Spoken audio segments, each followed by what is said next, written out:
Welcome to my channel Afroza dot সম্রাট kitchen. আজকে আমি তোমাদের সঙ্গে শেয়ার করব কচু পাতার বড়া রেসিপি।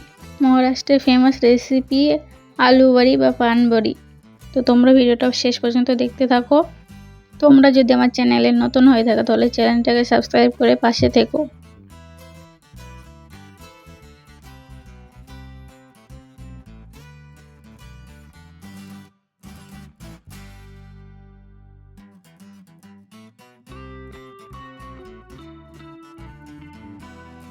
কচু পাতার বড়া বা পানবাড়ির রেসিপি বানানোর জন্য আমি এখানে 8 পিস কচুর পাতা নিয়েছি।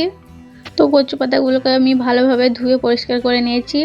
তো দেখো এবার আমি কচু পাতার পিছনে যে মোটা অংশটা থাকে সেটা আমি কেটে ফেলে দিচ্ছি।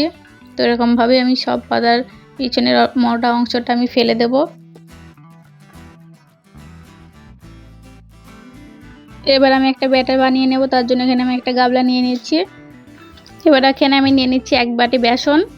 এবার আমি এখানে দিয়ে দিচ্ছি হাফ চামচ হলুদ গুঁড়ো, হাফ চামচ লঙ্কা গুঁড়ো আর হাফ চামচ জিরে গুঁড়ো। এর সঙ্গে দিয়ে দিচ্ছি আমি পরিমাণ মতো লবণ আর হাফ চামচ জোয়ান হাতের তালুতে ঘষে দিয়ে দিচ্ছি আর দিচ্ছি হাফ চামচ গরম মশলা। এবার আমি পানি দিয়ে অল্প অল্প করে একটা ব্যাটার বানিয়ে নেব। তো একবারে পানিটা দেওয়া যাবে না, অল্প অল্প করে পানি নিয়ে ব্যাটারটাকে বানিয়ে নিতে হবে।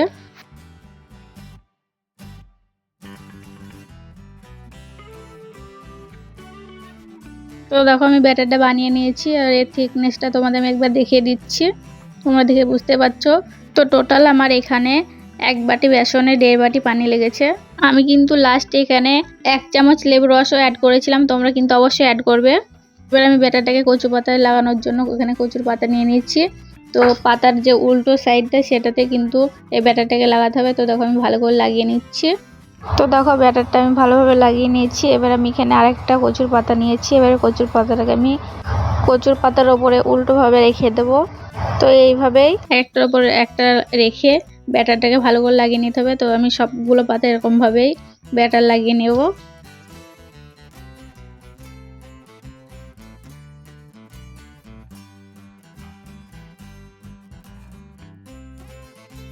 তো দেখো আমি সব কচুর পাতাগুলো একইভাবে ব্যাটার লাগিয়ে নিয়েছি। এবার আমি এটাকে দুই সাইড থেকে তুলে দিচ্ছি।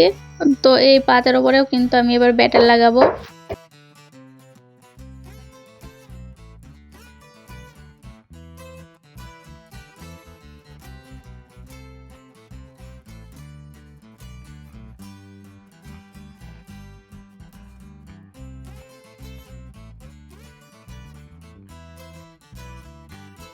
তো দেখো আমি দুই সাইডে ভালো করে ব্যাটার লাগিয়ে দিয়েছি। এবার আমি নিচের কচুর পাতাটাকেও তুলে এখানেও ব্যাটার লাগিয়ে দেব।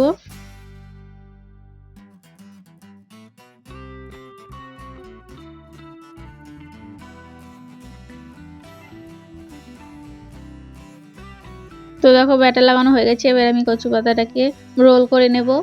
আর রোলটা কিন্তু খুব টাইট করে করতে হবে, ঢিল করে করলে হবে না।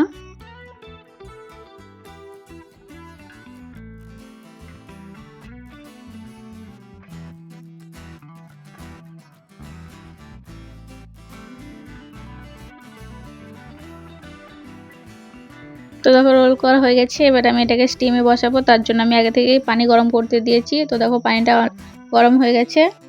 তো একটা জালিতে আমি ভালো করে তেল লাগিয়ে নিয়েছি। এবার আমি জালিটা হাঁড়ির ওপর বসিয়ে দিচ্ছি।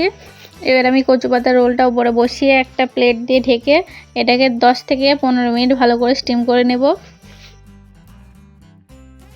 তো দেখো 15 মিনিট হয়ে গেছে। তো আমি এটাকে ঢাকনাটা তুলে দেখে নিচ্ছি।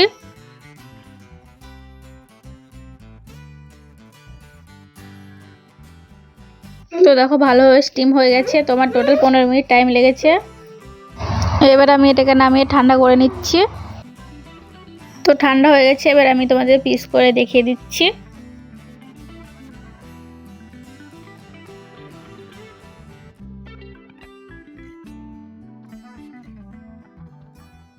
তো দেখো আমি একইভাবে পুরোটা পিস করে নেব।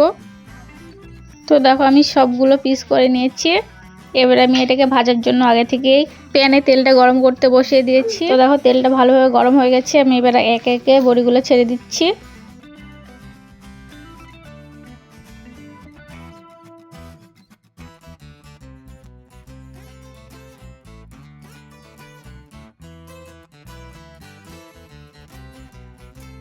তো দেখো সবগুলো দেওয়া হয়ে গেছে, এবার আমি ভালো করে লাল করে ভেজে নেব। এক সাইড ভাজা হয়ে গেছে, এবার আমি এটাকে উল্টে দিয়ে এরকমভাবে উল্টে পাল্টে ভালো করে ভেজে নেব।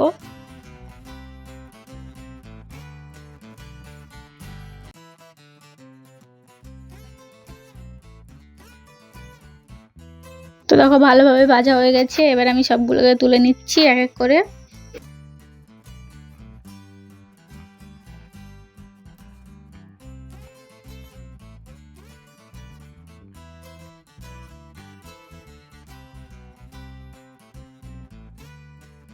তো দেখো সবগুলো তোলা হয়ে গেছে, এবার আমি আবারও এক এক করে তেলের মধ্যে বড়িগুলো ছেড়ে দিচ্ছি। তো এগুলোকেও ভালো করে উল্টে পাল্টে ভেজে নেব।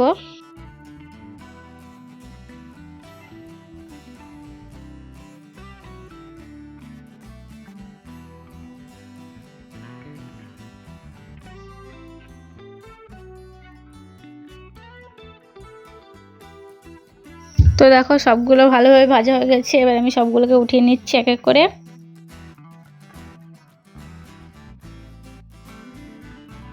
তো দেখো আমাদের কচু পাতার বড়া বা মহারাষ্ট্রের ফেমাস আলু বড়ি একদম রেডি হয়ে গেছে। তোমরা কিন্তু অবশ্যই এরকমভাবে একবার বাড়িতে ট্রাই করবে।